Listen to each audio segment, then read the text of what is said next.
What's cracking, people? It's your man, Cousin T, aka the Alpha Wingman, representing high-level technicians operating globally and beyond. So listen, today I wanted to present the follow-up to the YouTube video, The World Beyond the Sexual Shadow World. This is primarily going to be on the Patreon side, but I'll try to offer some YouTube-friendly components, so I can feature it over there, but really want to bring it home on the Patreon side. So in the first video that I presented on the YouTube side, I did a follow-up to two posts that were done by Fieldmaster Ron Wills and C Boogie regarding their observations about the sexual shadow world, and I wanted to bring a bit more bit more of an introduction to what lies on the other side of the shadow world. So if you've got the vanilla world, which is the world that most people travel in, gets things done, you've got your social graces, you've got your rules, you've got, the things that more or less keep a society together, which includes a language of the vanilla world, the mask of the vanilla world that people wear, primarily the marketing representatives of people in the outside. It allows us to interact with each other when we're on the train, or when we're in the office space, or if we're at the grocery store getting groceries. That's what the vanilla world mask and language and also uniform allows us to do. Then there is the sexual shadow world, which is basically the world of women. It is the world that allows women to express their true nature. Let me back it up just a little bit. So in the vanilla world, and what is perceived as, depending on who you talk to, a patriarchy or a soft matriarchy, whereas the men are allowed to express their true sexual nature. It's understood that most men will, even if they're married, they'll have a side piece, or that men have a proclivity to entertain multiple women. That is, if he is a desirable man. Let me clarify that, okay?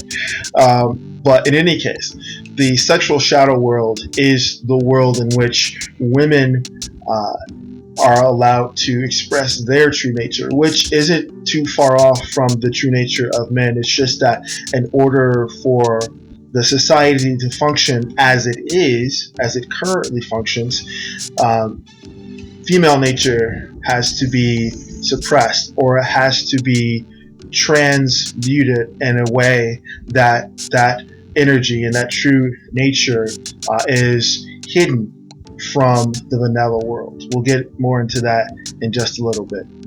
Now keep in mind, this discussion can last energetically. This whole discussion that we're having can last multiple sessions of 5-hour periods because of how deep the rabbit hole goes, and how much honest and new and ancient information is contained within this one conversation. But for the sake of keeping it concise, especially for the teaser side on YouTube, I'm going to present this graphic that I presented to the upper levels of my Patreon side, where we discuss the deeper aspects of society, thinking, men, women, the foundations of what it is to exist in reality, what reality is, what worlds are. Anyway, in terms of sexual transmutation and the importance and the power of harnessing that which is carried through women, the book Think and Grow Rich, and we're talking about the original version that includes where powerful men, influential men, I think that's a better word. Influential men would surround themselves outside of the boardroom space with desirable women. And they would have a collective of desirable women that range in qualifications. This is similar to the select man's roster. And one important aspect of it to note is this. In any scenario, we look at powerful men and the youth, beauty, and innocence of younger women is the most attractive and most desirable aspect of women. That's for a special reason. I'll get into that later. But for now, I'm going to leave this particular graphic here, which is a snippet of that book, Think and Grow Rich, just to exemplify the importance of sexual transmutation. And let's be clear, in every single culture on the planet, the most powerful, the most high-ranking officials, including in religious aspects, surround themselves with young, desirable, fertile women as part of their collective. Now, they have more seasoned, more pragmatic women as well as part of their council, but when we talk about in terms of sexual transmutation, the powerful men understand the element that younger, desirable women have and bring to the space, including Gandhi. He was famously quoted as sleeping in the bed next to young, desirable women. Now, in the commentary that surrounds this, I don't want to get too far off track, he claims to not have touched or slept with these young women. Now, that's one aspect of using the magnetism of proximity when we talk about sexual transmutation. But when we talk about the more complex and the aspect of manifestation, when in terms of sexual transmutation, there is definitely a factor of sensuality and sexuality that is necessary in order to complete the process. I'm going to break down this process further on in the part that I'll add to the upper levels of the Patreon, but just for now, I'm posting graphics of familiar themes that float through every culture on the planet.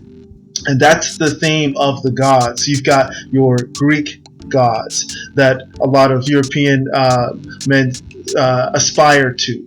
You've got your Nubian Netzeru, or your Nubian gods that appear in African and heavily melanated areas. But finally, you've got your American Adonis. And these are the standards for the champions, for the wealthy athletes, the men of fame in the latest empire, the current empire, the American empire. These are the standards at which the God energy aspires to.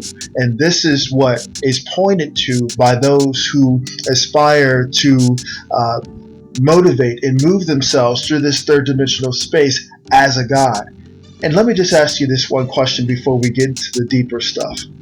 If you were an entity, if you were energy or spiritual energy, and you were looking cosmically for an ideal host, and you could manifest yourself through the womb of a woman into a particular iteration of humanity, wouldn't you look for the standard, the prototype of the athletic champion to manifest yourself into? That's what I thought. Let's continue.